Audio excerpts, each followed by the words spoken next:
Okay, here we are. We're in page Kuf Pei Gimel.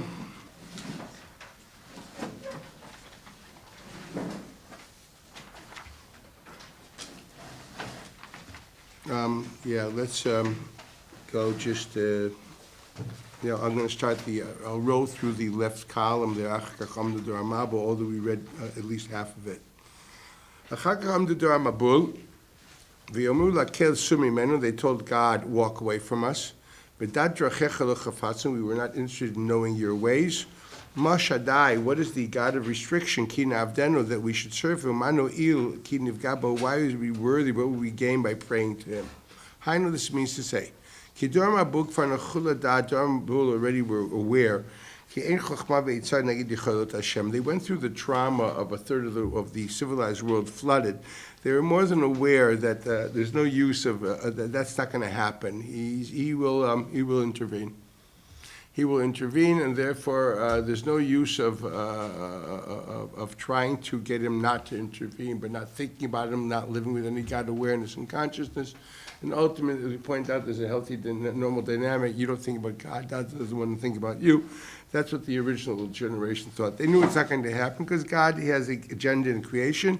And when man takes it where he doesn't want it to go, he kicks it in the side with the spurs, and the horse goes in the right direction. So that's not going to happen.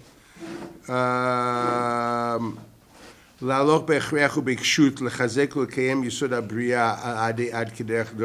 that's what Dor Anosh wanted to do. They wanted to preserve a certain perception of reality, and that should last forever. They wanted a godless world with freedom. Very simple. They knew it's not going to happen, okay? Of what? Of the Dor Enosh. Their whole issue was basically to be concerned with strengthening and fortifying the fundamental existence of the world forever. It should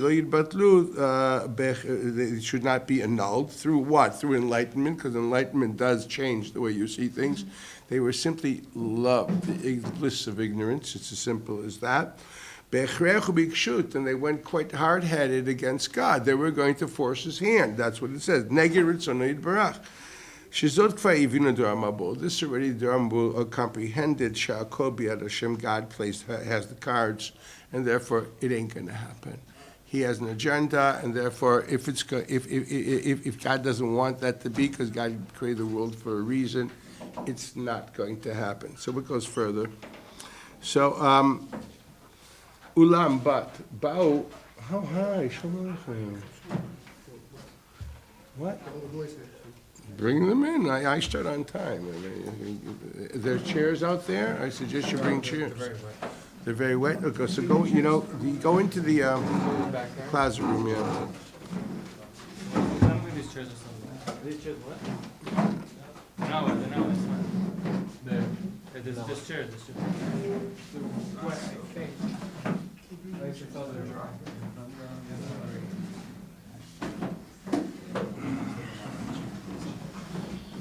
Try my best. Okay, hello.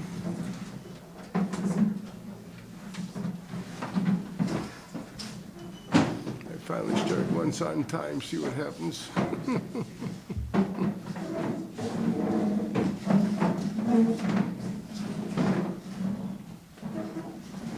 There's sheets here. Pass them out. Can we continue? Okay. My little boy, are you seated? Eliezer, you ran away from me. Sit down. There's enough chairs, isn't there? There's enough we can saw? Okay. Okay, so let's go this further. They clearly understood there's no way to force God's hand by, as I mentioned before, using the dynamic. If we will not live with his awareness, he will be less aware of us. They knew that's not going to happen. And therefore that can't happen. They came trying to get the same thing from another angle. And this is what they said. Since God did empower nature and reality, that the world leads a regular, quite bland course of existence is a nice, steady thing. You know, you speak Lashon Hara, you don't get herpes. You look at the wrong thing, your eyes don't get the bloodshot. You know what I mean? Like, the schar v'einish is not something which is an immediate thing. No, the world works in a normal way. It means to say because God has a lot of patience. And why does God have patience? Because if he wouldn't have patience, there would be no possibility of really having free will. Because if you'd get hit every time you made a mistake and get a prize every time you did something right, so everyone would do something right, and no one would do something wrong. You know, I mean, so what's the use? Like, you behave very nicely when you're in school in front of your teacher, you know what I mean? But as soon as he turns his back, that's when you go to the Yuruk room downstairs over there, man, you get drunk, okay? You know, or things like that. When you get on the MTA bus, that's when you do what you want to do, okay? Because finally they're not there. So, you know what I mean? The only guy that knows what's happening is good old Mayor Schiller. He hops, you know what I mean? But otherwise, the other ones don't hop, and so he does what he wants to do. So it's the same thing. So God's like that. God basically gives space, allowing people to make mistakes. He's a very good father. He wants you to grow, and therefore he's going to give a lot of space, hundreds of years of space. I mean, we were... If you read Tanakh, we were terrible during Bais Rishon. Let's be honest. All the prophets he sent us, we were pagans of the worst possible degree. I mean, let's face it, he gave a lot of space. A lot of space. Until, okay, he waited 400 years. You're taking the world to the wrong place. You got kicked on the side. He sent you off to Babylon. And actually, interesting, the kick was so hard that after 70 years, he could bring you back.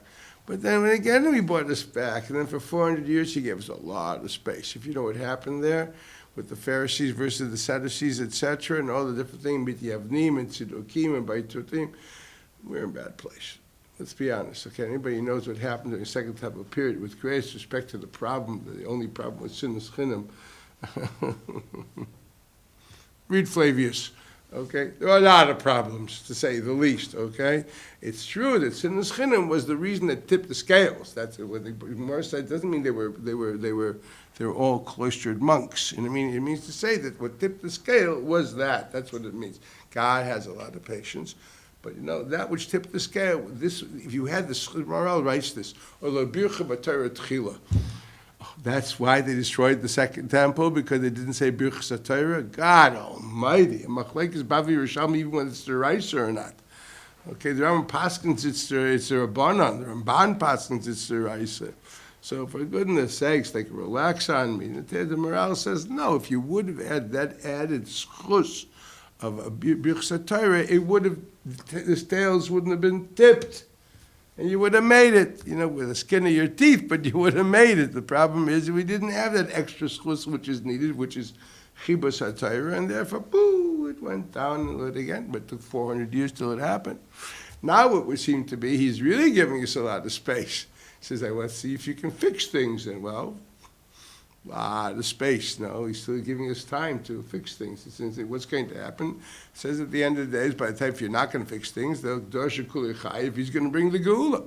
Well, if he brings the geula before we fix it, it means, okay, you're a bunch of failures, but I have an agenda, so I'm bringing it. Okay, so I will reprogram you. What does that mean? That's failure. Okay, I want you to understand, you know, the achishana is, wow, if we succeed, Be'ita means to say you didn't bring it, so it's going to come because that's my plan for history, okay? It's a little bit to that kavod, to get intervention when you were supposed to have done it on your own. And I'm trying to say God gives a lot of time. When you talk about time that God gives for people to make mistakes and to grow, to become motivated, to change, to do their thing, he gives a lot of space, okay? So they understood the same thing. They figured, you know what? Okay. We can't living with this religious, overwhelming reality is just too much to handle. We discussed it at length. I don't want to explain it now again. Okay? Okay. And we know we can't force him out of our lives. Okay. Granted. But he gives us space. Do we have a few hundred years worth of enjoyment? Yeah. So my great-great-great-great-great-great-grandchildren will have a problem. We'll worry about then, so to speak. You know what I mean? If you understand the generation, the idea of caring about children is not really part of their agenda. If you recall, we did this on Saturday night. Yeah, Children are the price you pay for a few moments of pleasure. It's similar to the society in Egypt, which has no qualms of drowning one-day-old babies. And that's why there's a lot of pchoros in every house, because that's why zirma susim zirmasam, they have no sense of continuity in history, and therefore a child is just the stuff that, okay, abort it. Women's rights, etc. It's very similar to the societies we're in today. So if that would be the case, so therefore Mamela, they really care about the future. If you live totally in the present, you don't really care about the future. The old saying is, Jesus saves, but Moses invests. Moses thinks about the future. You can save. You go, it's a dime store, a dime bank, you save.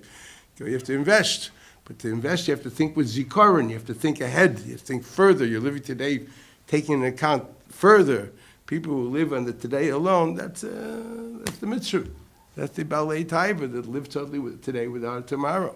So this is what we're talking about here. So based on Mabo say, okay, so let's party now. It's going in 400 years ago, it's going to go? Okay. So what? And that's what it says. זאת כבר הבינו דור המבוש הכל ביד השם, אולם באו מצד אחר ואמרו, אחר שניתן כוח בטבע להיות עולם כמנהגו נוהג בכל אותו העת שהשם ברך מנהיג באריכות אפיים, נשיאות פנים לאדם, he shows a fine face, he's חן, נויסר חן. He's nice to man, שנמשך מזה כוח פעולה לפי שעה, therefore temporarily man has freedom. Yeah, God does not intervene. He gives you a lot of freedom. Everybody,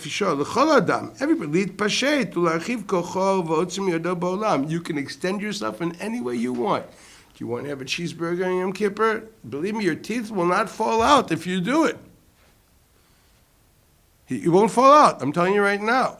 You know what I mean? Yeah, it's for you to have bchira, to make a conscious decision of values, not because you're not do it because you're afraid you can get herpes.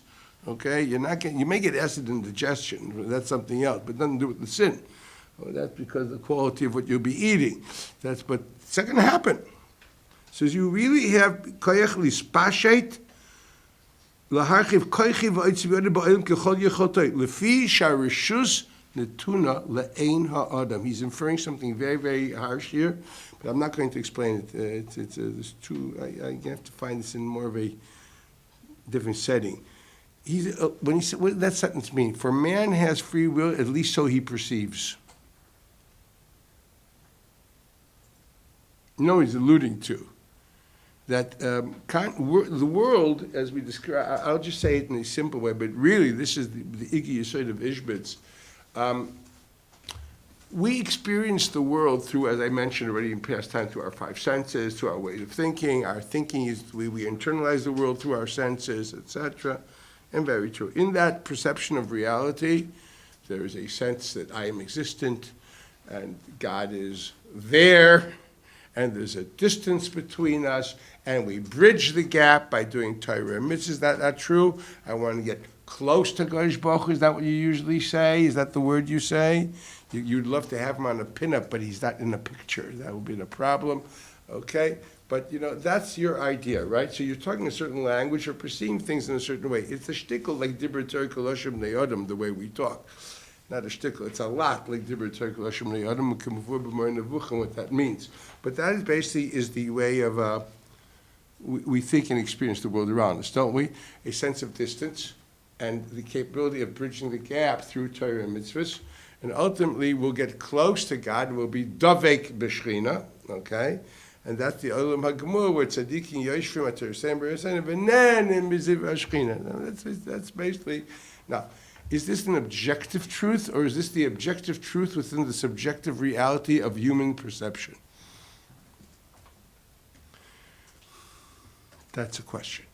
Well, once we understand that truth is relative to the consciousness of man, vis-a-vis his five senses, if hypothetically you would have another, I'm going to give an example. Let's say I mentioned to somebody this week, what happens if you only had the sense of sight and even, hearing would be okay, but you would not have any sense of touch, wouldn't have any sense of, and you saw a candle next to a mirror. Would you tell me it's a candle and a reflection, or would you say there are two candles there?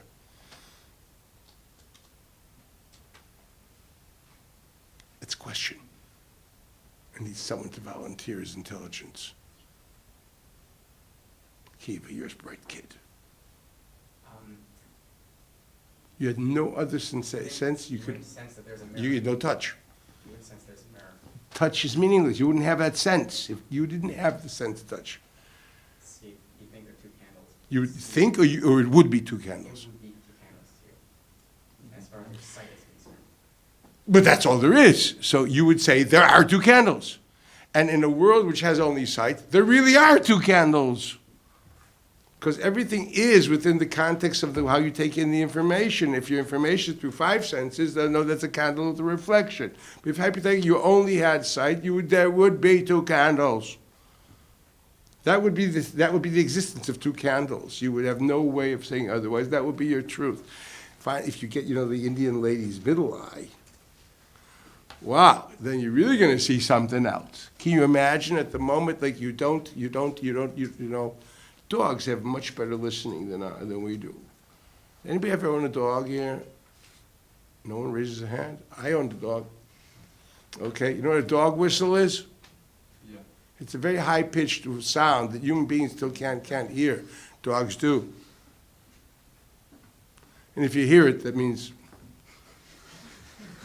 okay? At the end of the day, it's a very high-pitched sound, and you're not supposed to be hearing that. So they live in a much noisier world than you. Do you ever see bees get nervous? I still remember once walking in South Africa on the way from Ohr Somayach back to Corbel Crescent over there, and all of a sudden, on the trees, and the bees were going crazy. So I said, what happened? It's probably some ultraviolet light. That's what happens. They see ultraviolet light. They see purple, okay? They go bananas. If you would see purple all of a sudden, you'd also go a bit nervous, okay? So their nervous system is a bit tighter and they get nervous, that's all. You don't see ultraviolet light. If you would, believe me, you wouldn't like it, okay? So they have a much more color, they have like a kaleidoscope. That's what if you would experience a kaleidoscope, you'd also get nervous.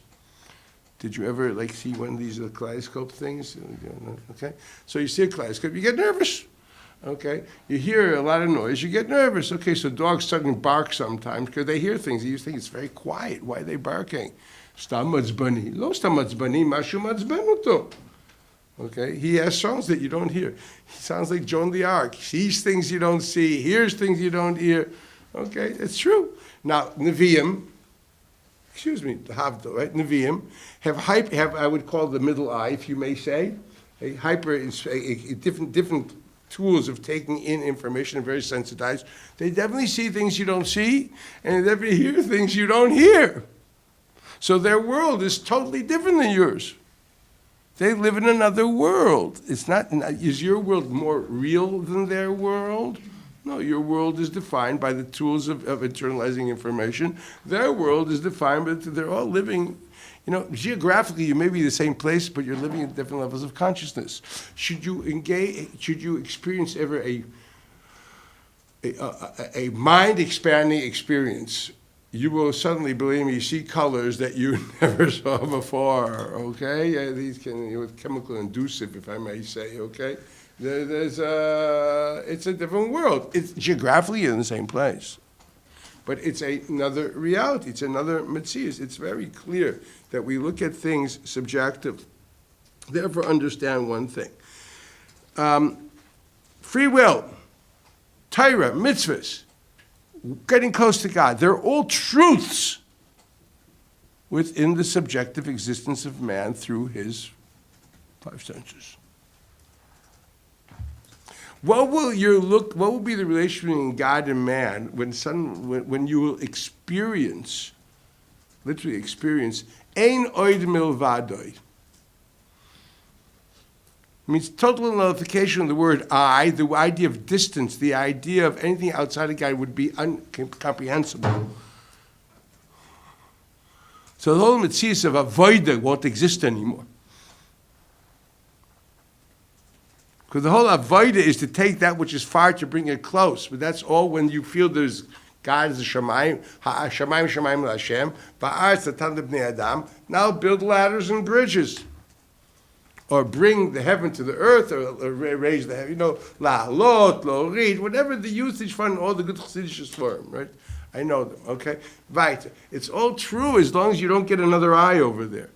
It's true within a subjective reality of a world of five senses. It's very true. Is it a dream? No. God created that awareness. That's called creating the world.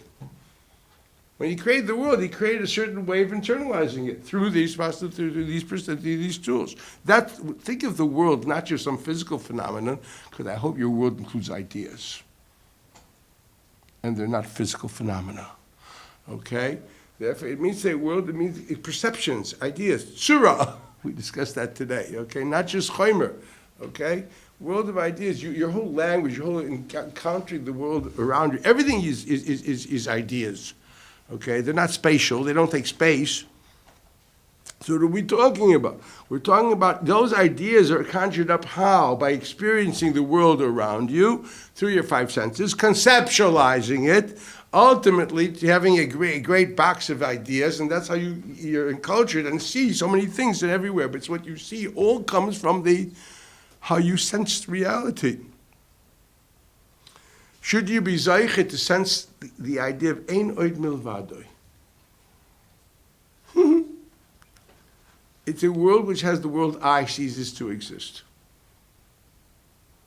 Not an idea, Ben, you don't know. The word I as a separate entity ceases to exist. The only experience you will have is the experience of expression of God. You'll feel like, so to speak, like when you sit in the movie house, in the old movie house, so we know the old guy in the back, you have to read this guy's book, Illusions, to understand what I'm saying. What's his name? Oh, Richard Bach. Wrote Jonathan Livingston Seagull. Okay, so you got this great book called Illusions. Write it down. Okay, you got to read this. So this is a mushal I picked up from him years ago. You know the old guys in the old movie houses in Missouri. Okay, the old guy, the bald guy with the dirty Cardinals hat, not a Yankee in Missouri. Okay, you know what I mean? And and he's sitting over there with this old reel with the movie house, and he's like shooting the light through the celluloid film. So he just looking there, man. Yeah, what is he? He sees light and he sees film, and he understands the film is nothing more than a filter of the light, which thus creates artificial images on a screen. So he's not exactly salivating when he sees Gone with the Wind, because he knows the reality the way it is. But the people in the audience where it's dark, where the Olam Adimyan is chai v'kayim, because the lights are closed for that purpose, for you to live in the world of La La Land, you know, not to look at, you know, you can't look at the way it is, because then, what did we see? Oh, we are seeing light reflection to a filter. That's interesting. And, okay, if you see, doesn't really do much for me. No, but if you see, no, I don't see that. I don't see the source. I see the picture. So I give it translation. Oh, that's, you know, you get all nervous, and there you have it. You eat your popcorn, and you gain weight, and whatever else you do over there, because you're into it. Like it's a koloilum kula is there all of a sudden. And if you think for 2 minutes like the old guy in the back, you'd laugh at yourself. No, because you're experiencing it differently. He has another perception of reality where he sees where this is coming from. Therefore, realize that's not really some X or Y, without going into the particulars. That's nothing more than light through a filter. That's what it is. Okay? So what's the difference? That's the mice of what it is. Okay? But the light through the filter in certain types of filters create images, and the images you look, they say, oh, that's like the oilam kulay, and that's why you start salivating, I don't know, and doing stupid things. So the answer is very simple. Can you imagine? So the only reason you have bechira because you don't see, you're not the old man in the back. The old man in the back, he doesn't get nervous about the movie, unless he decides to go brain dead, not seeing the machine. You understand? But if Vitaka lives with a sensitivity, this is the real thing, and that's just for the idiots that don't have eyes, okay, then he would know. Okay, he would live differently, he would experience it differently. We live in a different way of reality, and there we have free will, and there is distance, there's a me and there's a you. What happens when the day will come when we will all go to the back room of the movie house, and we will all experience Einoid Milvadoi, and nothing more is Or Hashem through Tzimtzumim. That's literally the light through the cellulite filter, okay? There's nothing more but Or Hashem through Tzimtzumim. Believe me, the word I ceases to exist, the word avodah ceases to exist, the word free will ceases to exist. So you have free will within the consciousness of your separateness from God. But it's not like Descartes. It's not you're dreaming. That is reality. But there are different levels of reality. Just like different realities of understanding Chumash, Pshat, Remez, Shesod. There's different reality. There's different oilamis. There's oilam Atzilus, Bri, Yitzira, and Asiya. You're living in oilam Abri and in oilam Asiya. There's Bchira. Believe me, in oilam Abriya, there's no. In oilam Atzilus, there's definitely no Bchira. Okay? Oilam means levels of perception. You're not holding there. And if you would, you'd probably go crazy. You probably would. You would. You'd be committed. If you have a totally different perception of reality, the odds are that your nervous system is falling apart. I mean, no one's crazy. Crazy means to say you are living your life which is not proportionate to the normal tools that you have, and therefore you're creating psychotic fantasies.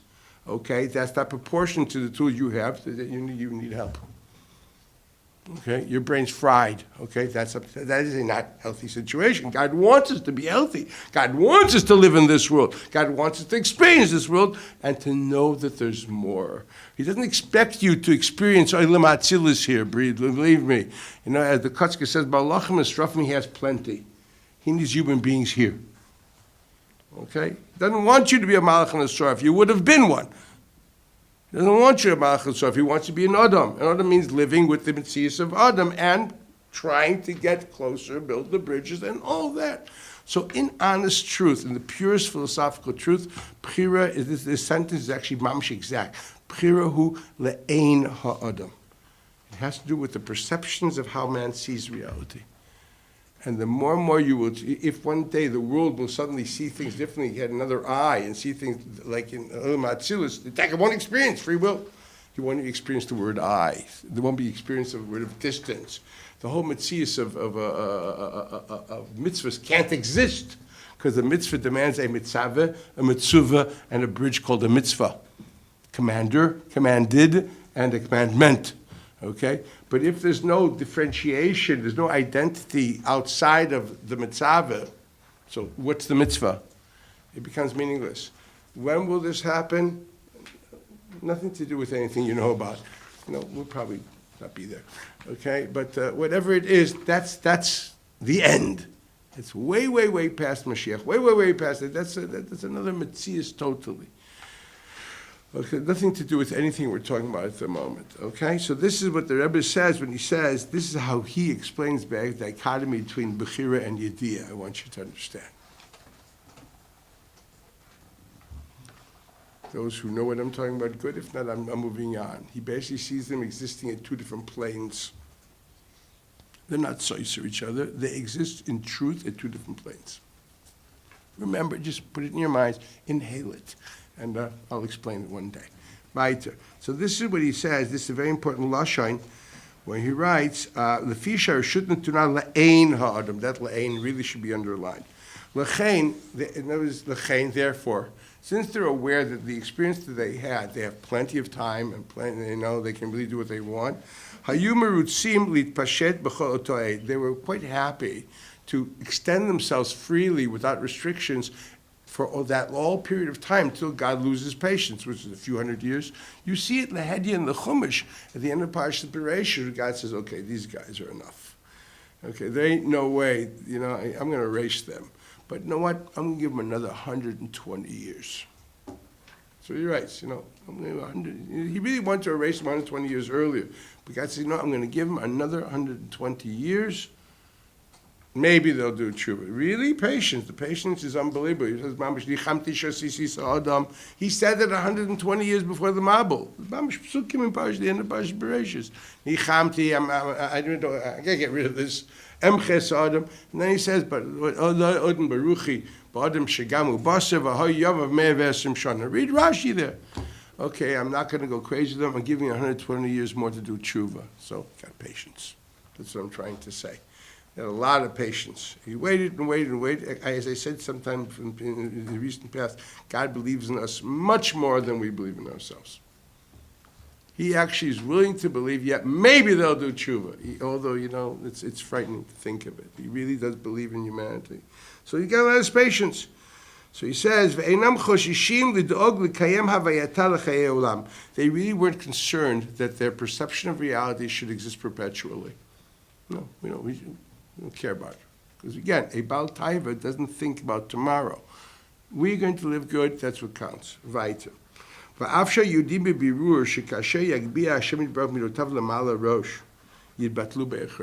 realize when God takes his midos and brings them up to the top level, and it's enough, okay? The cups are full, okay? They know at that point in time, this whole sense of reality will be annulled, because God will intervene, as he actually did in the Mabul, you know that. Yid Batlu, they will totally be annulled, right? B'chol zot, hayu merutzim bezel lichyot chayei shah. They were quite happy to live a temporal existence. I hate to say it, it is totally the life we're in today. I do not believe that taking into account modern day lifestyle, diet, recreational activities, people care that much to live that long. Oh yeah, we have very good hospitals and we do medical care, but the lifestyle that people live and the recreation that they are part of their lives definitely is very detrimental to long, healthy life. Let's be very honest, okay?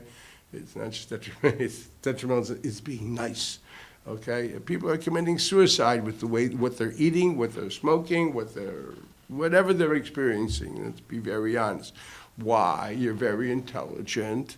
Yeah, but I don't care about eat and drink today, for tomorrow we will die, is actually the name of the game here.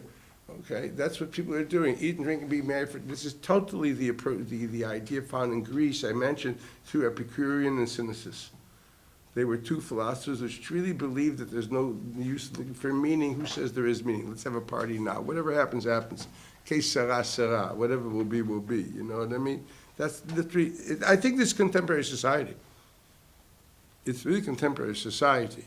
They're not living a lifestyle which thinks too much about the next day. You think about your health. You think about so many different things. I can't get over it. I once saw an advertisement here.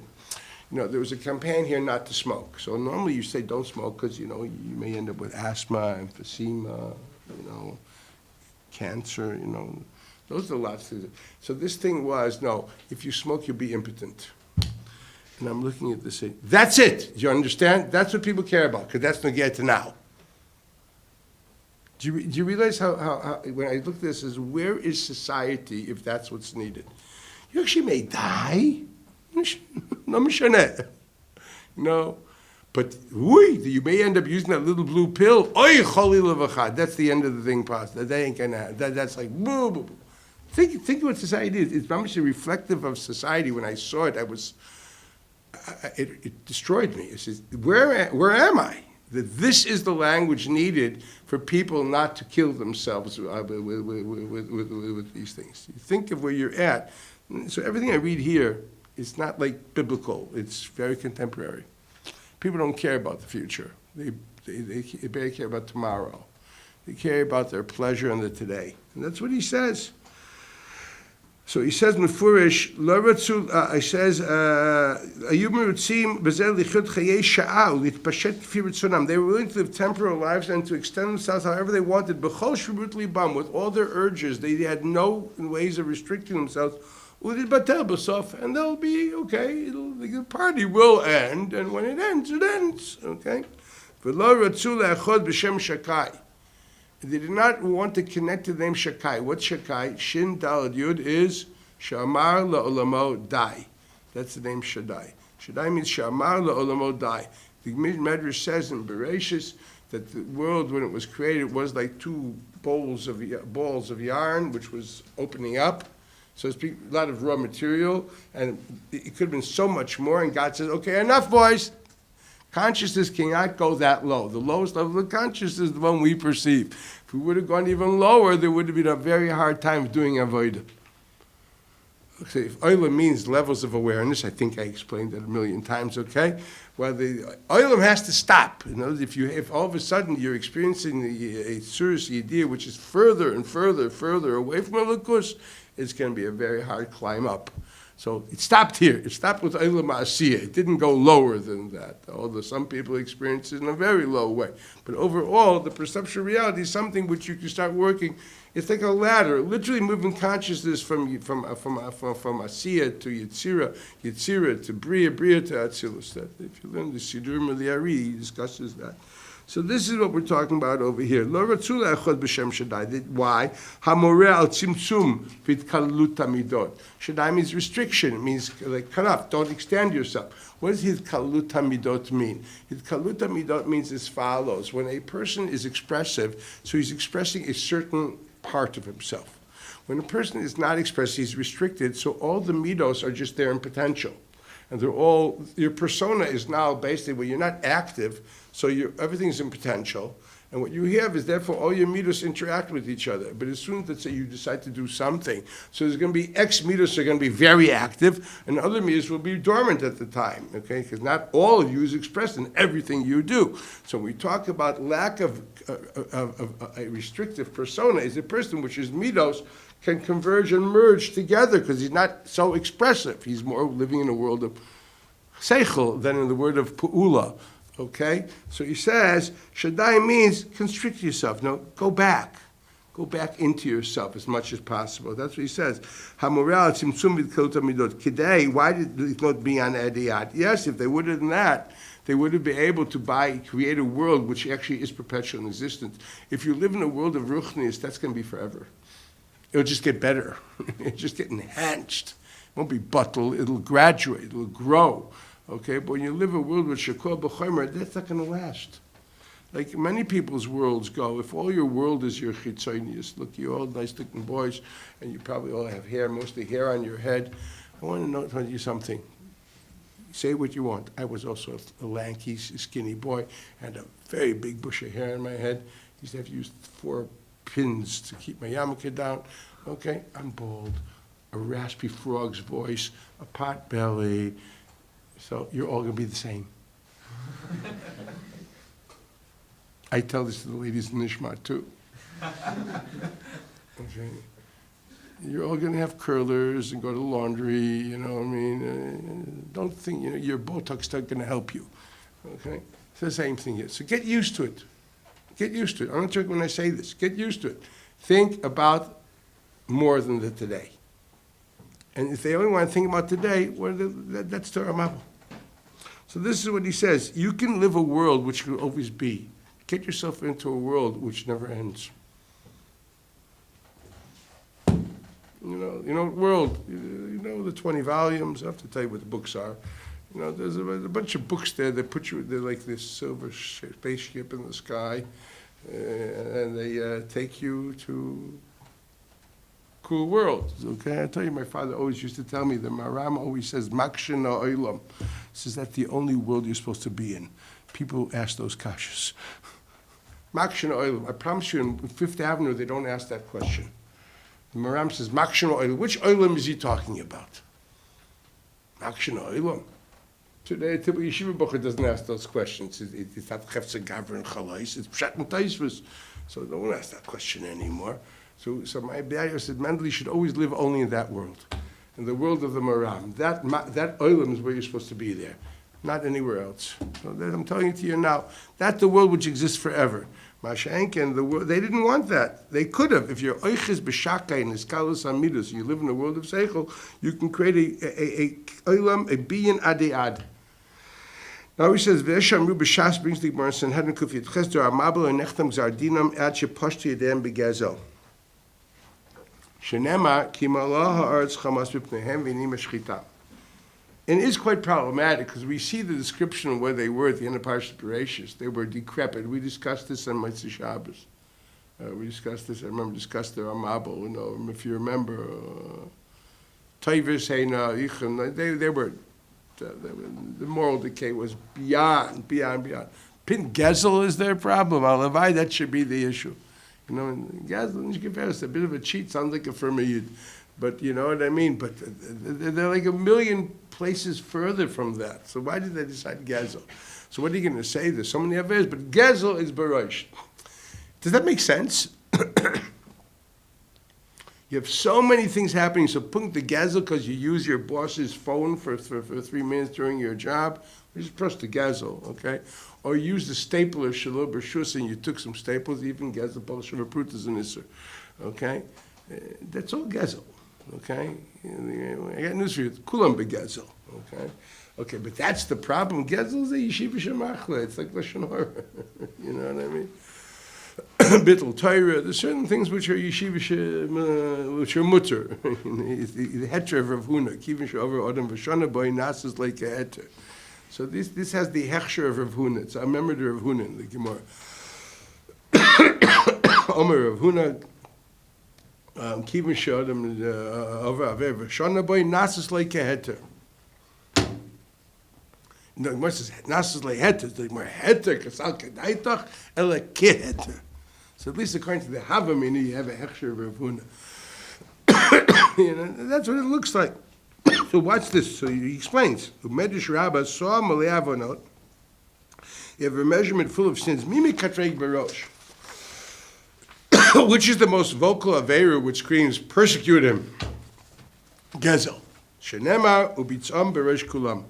There's Betza is Geneva. Betzei berach neitz Hashem and the Brilliant Sanhedrin here. Betza is Lashon Geneva.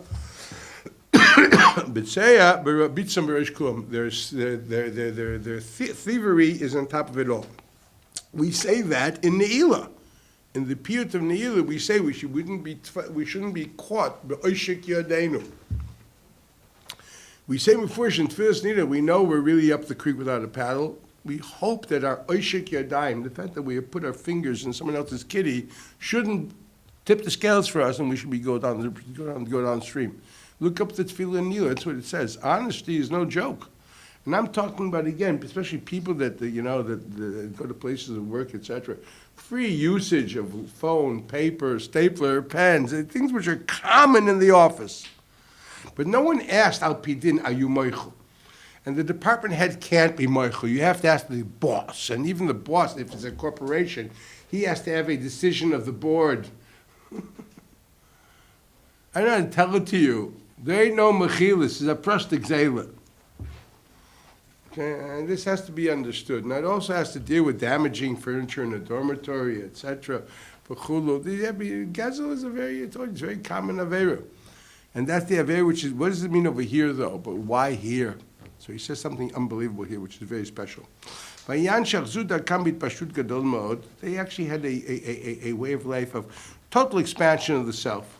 And lefi shabbat, knowing it was only temporary. We discussed that. They lived no restrictions. They had no interest of thinking or seeing what will happen later, and let's like to fix that reality should exist. So naturally, the word I versus you ceases to exist. I'm going to see what it means.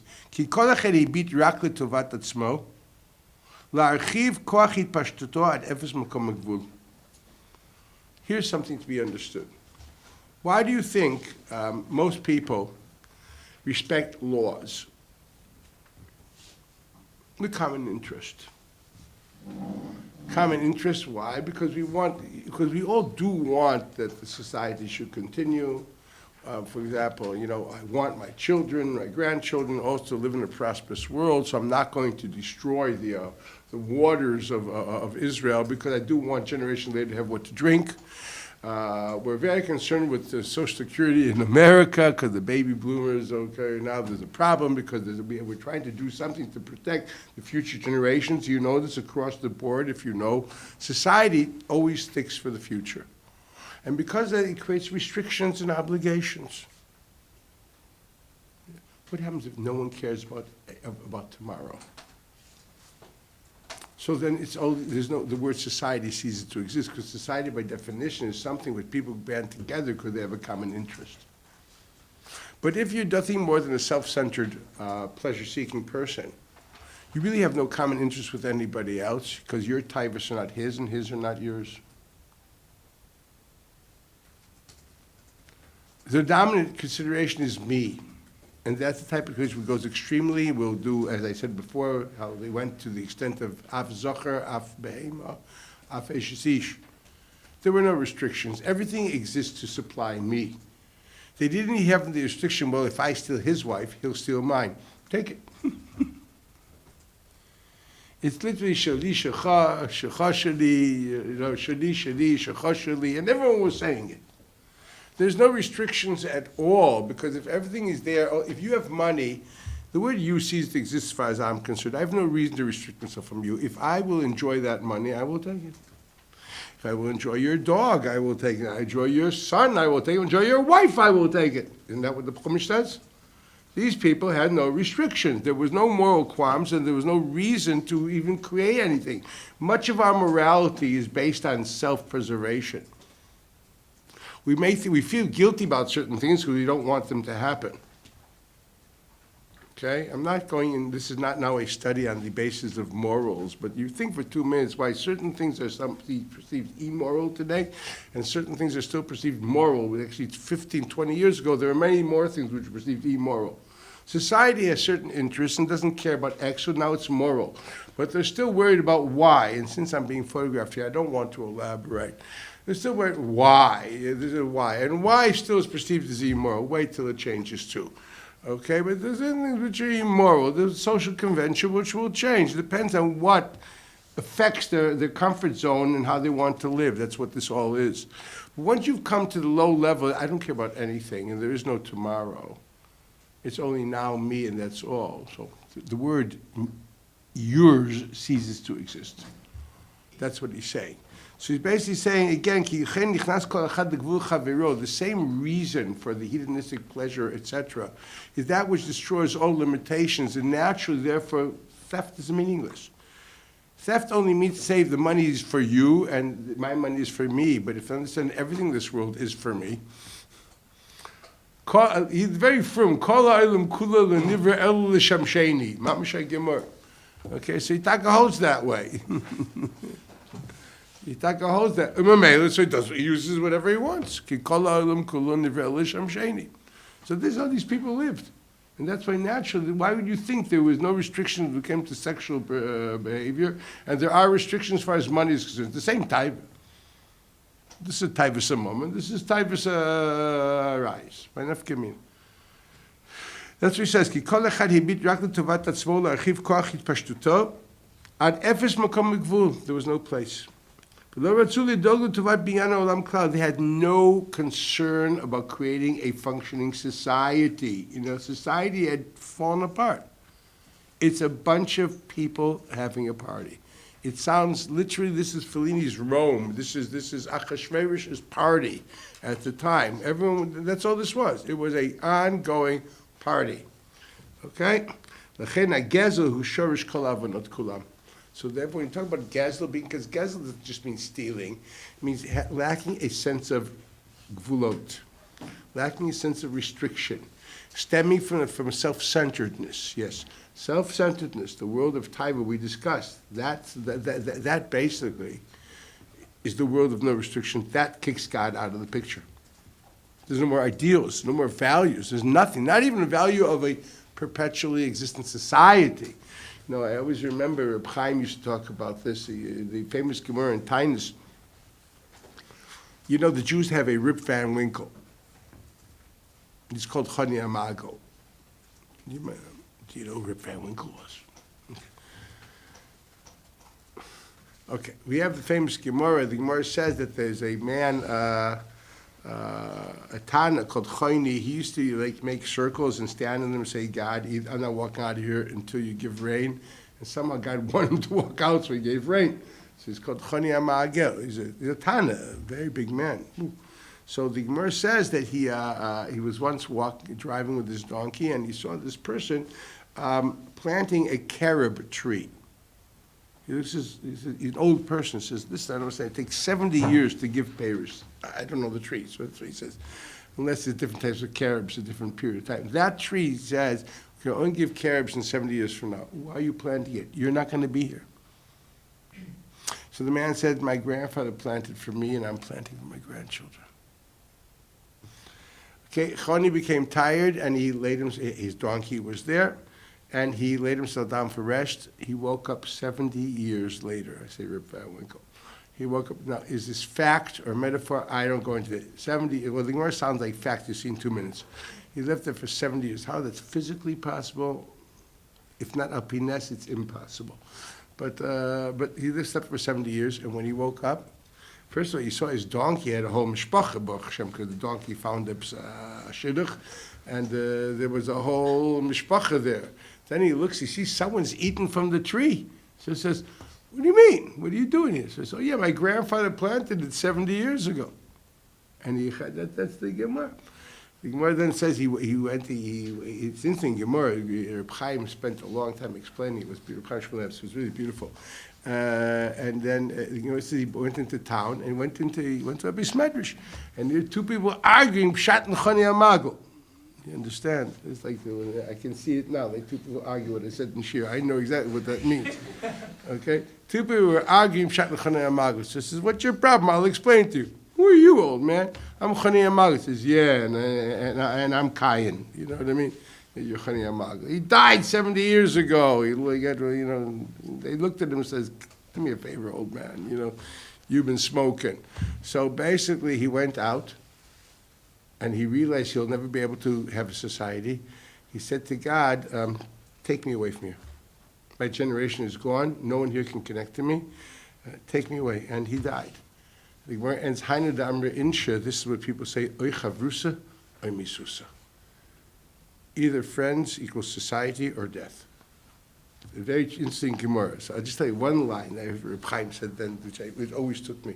Reb Chaim said, Ich verstehe nicht. Chani Amagel walks in, he has what to say. Let him just open his mouth, and they would have heard what he said. They should have gone, wow, what's the difference? He's Choni or Zalman Shimon. He would have opened his mouth. Well, it's been a knack at the cashier. They should have ran after him, put him in the Moitzah Dela Torah. I don't know, whatever they would have done. How come? So Reb Chaim says, no. He says, every generation has its teachers. He says, Reb Kivega, I remember Reb Chaim saying this, Reb Kivega will come to the Mir Yeshiva and say, Shekloli, he won't have 10 people. He says, I say a shir, I have a bris medrash. So he said, every door has its teacher. He says, Choni Amagel could have opened his mouth from day to tomorrow, it wouldn't have helped him. That's why he was lonely. Oy Chavrusa, Oy Misusa. It's unbelievable you say that. I heard from Reb Chaim, I'll never forget it. We used to be a small group to hear a special shmooze every Friday night. That's when he said it, in his house. That was like, wow. I'll never forget that. Dor shav. Ed. You know what I mean? That's what he said. Reb Kivega will come, he won't have an idol. A bit cynical about that, but yeah, that's what he said.